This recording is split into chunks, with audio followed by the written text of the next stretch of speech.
Kevin Callahan. I'm the author of Accessorizer. This is another installment in the Accessorizer Made Simple videos. This video will be covering delegate stubs and prototype method stubs, as well as selectors. So I've got Accessorizer minimized to the dock right now. I'm going to select my method declarations here, suck those in. Let me do that again. Sometimes it takes twice for the activation to happen.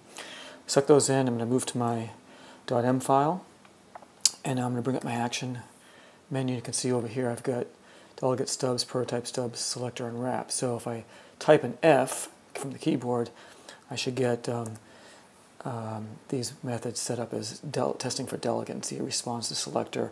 You've got your placeholders, and you have the trailing method. You've got to stick those in the right place, obviously.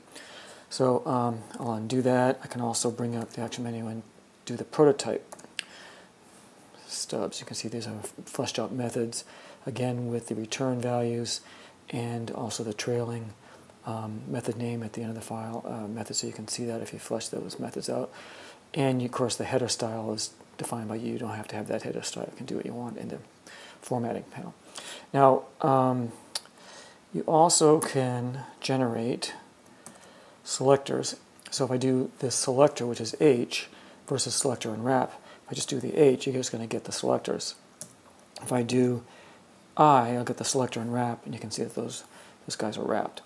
Now, one thing you may want to know is that you can actually go in reverse. So if you do select a bunch of fleshed out methods from your .m file, you can suck those guys in and move to your .h file, and imagine them here. I'm just going to paste. Now I'm going to bring up my action menu and say, okay, I want G, prototype, stubs, and you can see that it just actually went in reverse.